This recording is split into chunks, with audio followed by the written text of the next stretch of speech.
How do you tell effective stories that do not re-victimize people or re-traumatize them?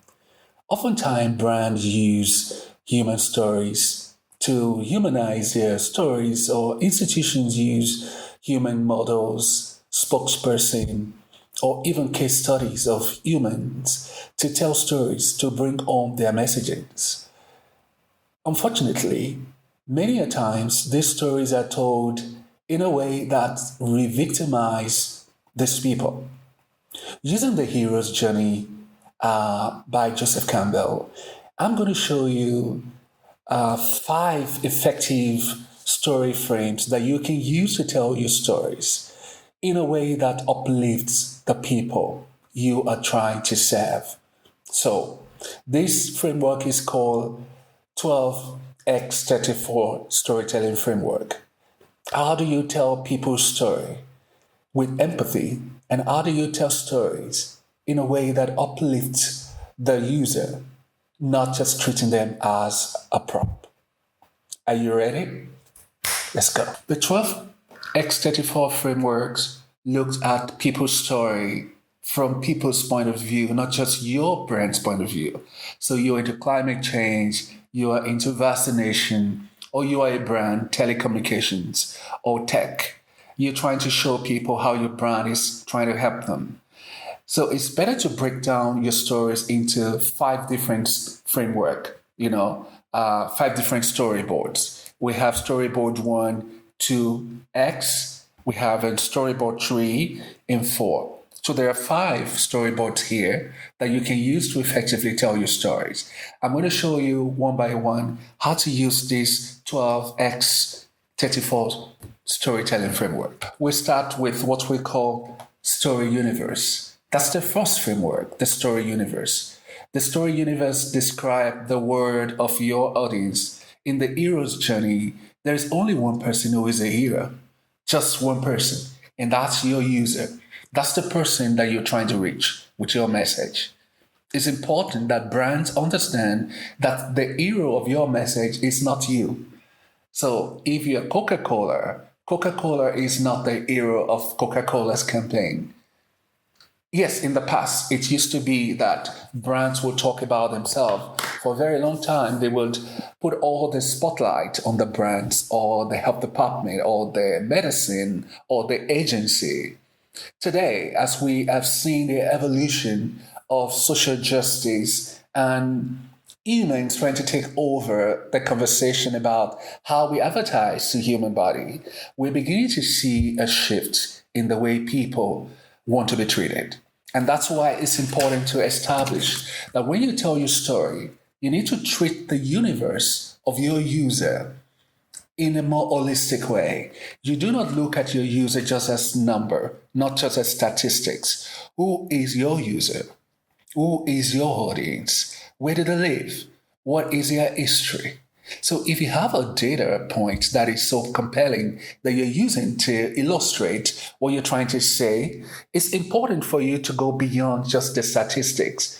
Tell us about their dreams. Tell us about who they are. Tell us about their aspirations. It's important that you look at that cancer patient in your story, not just as a patient, but as a mother, as someone who has a dream to own a business someday.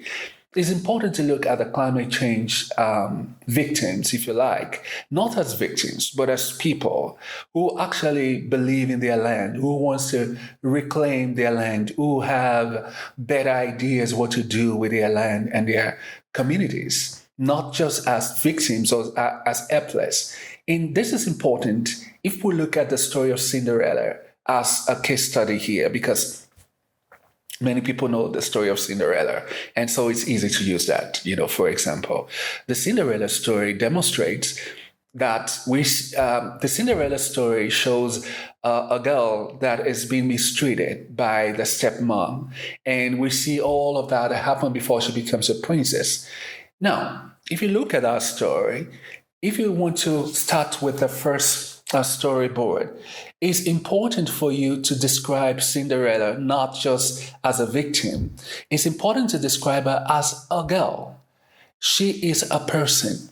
She is a person who has a dream. She is a person who has ambitions. She is a person who deserves to be treated as a person.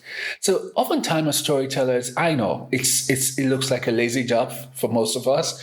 It's easy for us to go straight to the point to say, oh, these people are the people suffering from terrorism. Not just that, we need to go a little deeper and do a little expose on their story, on their origin. Who are these people? Who is Cinderella? She is a girl. She is a child.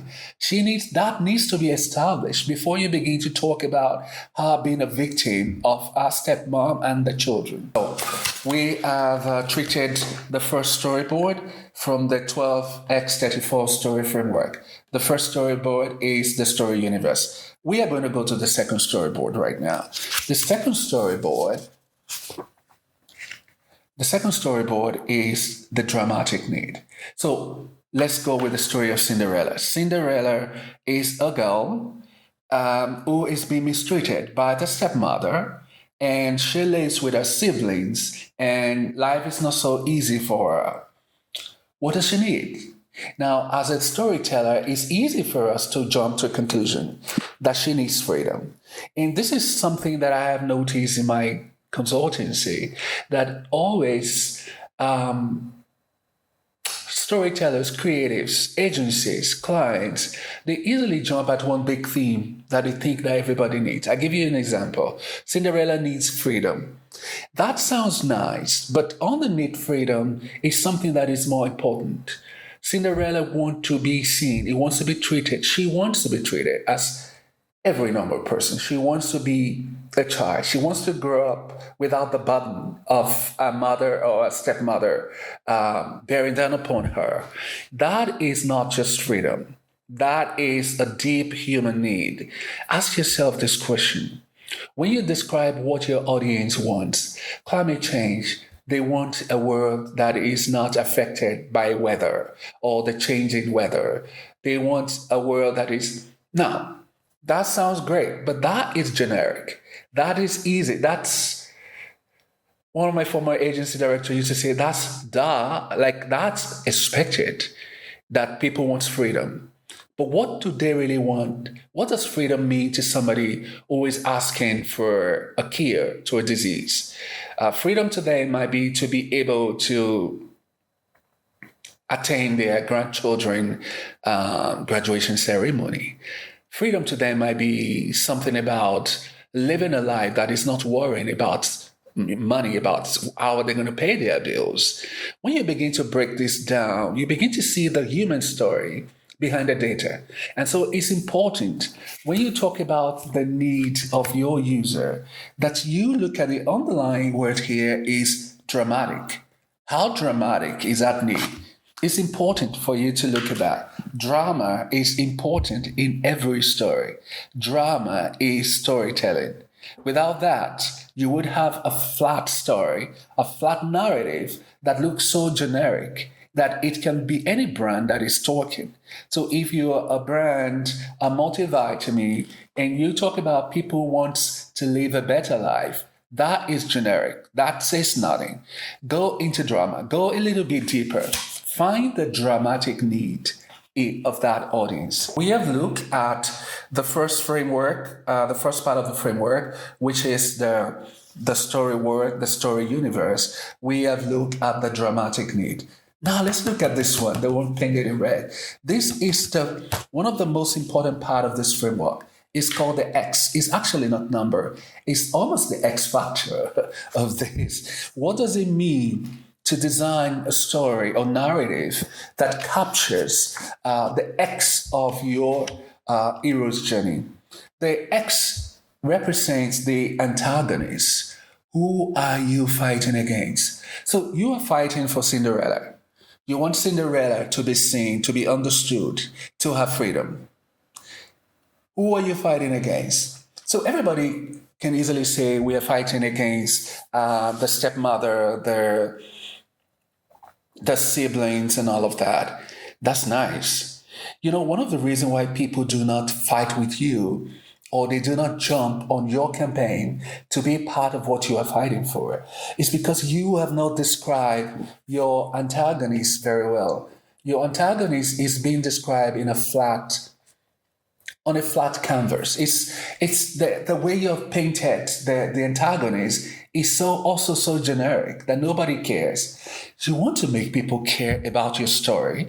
To make people care, then you want to make sure that you have an export that is powerful, that is visceral, that is memorable. And that's why for the Cinderella story, I'm sure most of the time you've heard the story of Cinderella.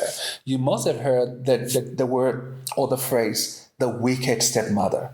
Why do you think that's important? The wicked stepmother, fosters something in us. It elicits something in us. It elicits rage. It makes us to want to protect Cinderella. It makes us to want to do something for her. The title Wicked describe the antagonist in a more concrete term than you just saying the stepmother. So when you say poverty, that your agency is trying to address or fight poverty, that sounds very generic. But when you say child poverty, when you say unnecessary poverty, you begin to paint a picture that rally the troop, that makes people care about what you're saying. So let's recap. We have talked about the we're looking at the 5 storyboards in the 12x34 storytelling framework.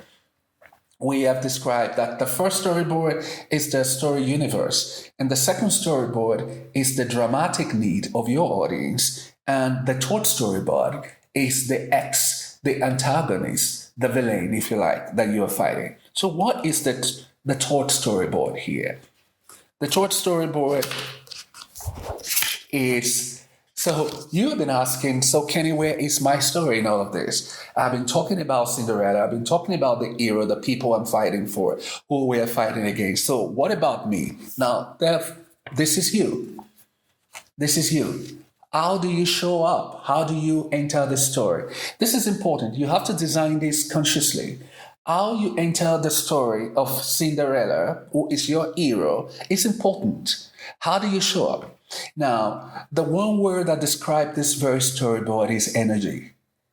Some people call it the archetypes, the archetype, the way, the persona of your brand. So if you are a brand or if you're an agency or an institution, this is where you begin to talk about your messaging. This is where you begin to talk about your design, your logo, your brand color.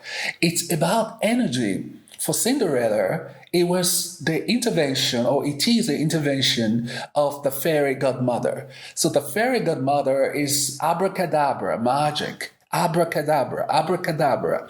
That's how she shows up. She shows up with the golden slippers that can disappear. She shows up with all sort of magical fun. And we love magic, don't we? So it's very important that you describe the appearance of your brand in specific terms. That is, in a form of an archetype. Are you a magician? Are you a sage? Are you a drama queen? Are you a caregiver? Are you a comedian? When you look at Nando, for instance, every time Nando shows up with their chicken peri peri, it's not just campaigning. They show up with humor. There is some form of laughter around the Nando's brand. When you see Nando's, you almost can tell that it's going to make you smile, because they want to make things funny.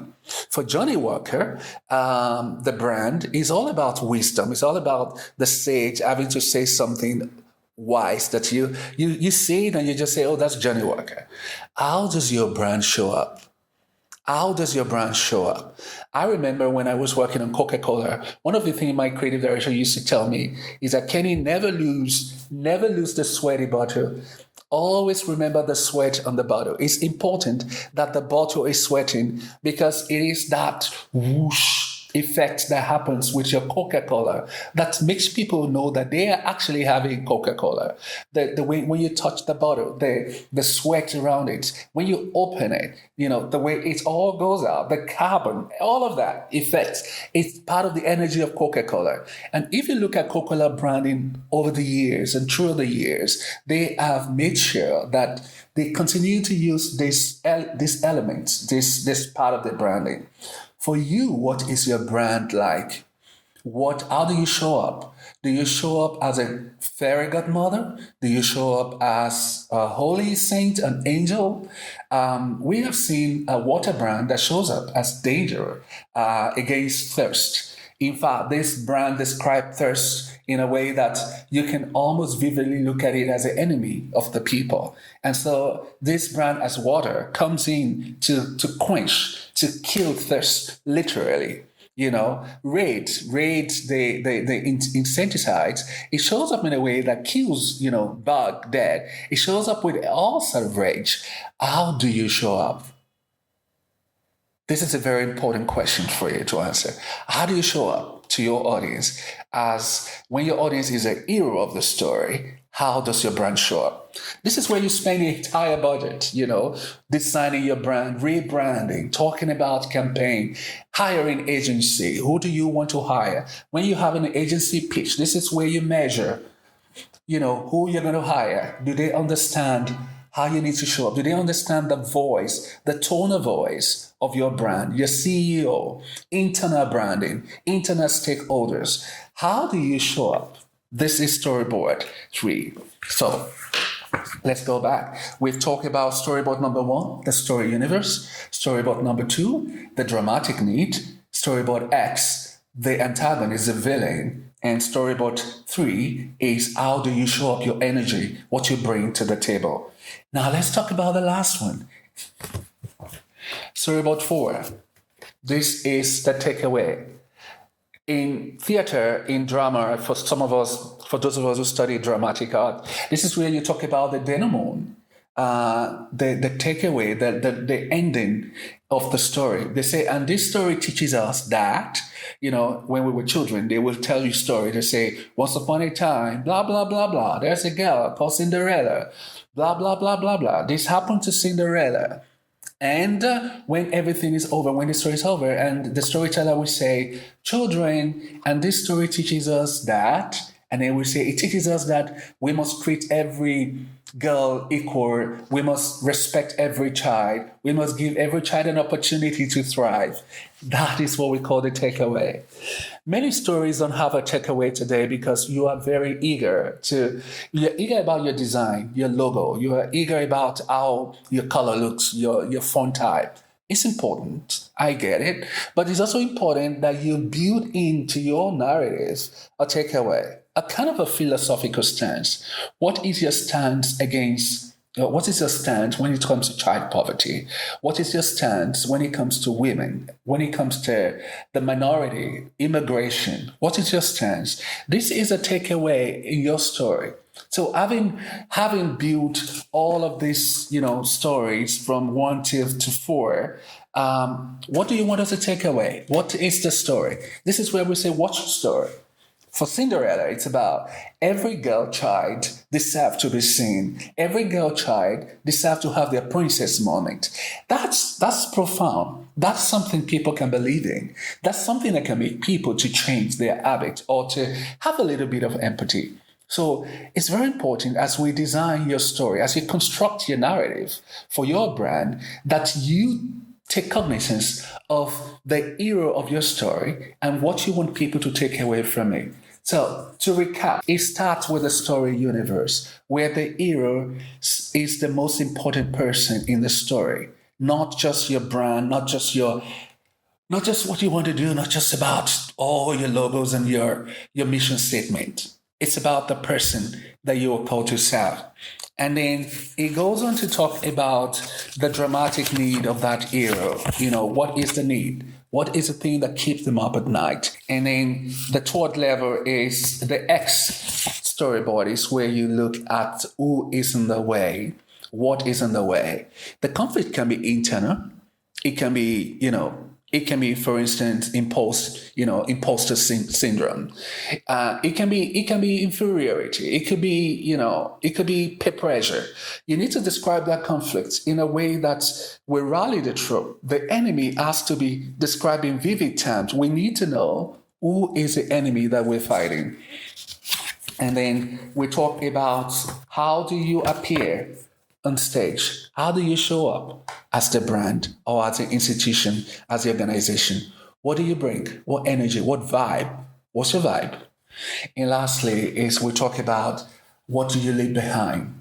What's the denouement? What's the curtain calls when everything is over? What do we take away from this story? What's your brand promise that you want to keep at the end of the day? So there you have it, the 12x34 storytelling framework. Let me know if this has been helpful to you. I'll be using an example of a brand to break this down frame by frame in another video. Make sure you subscribe. My name is Campbell. See you soon.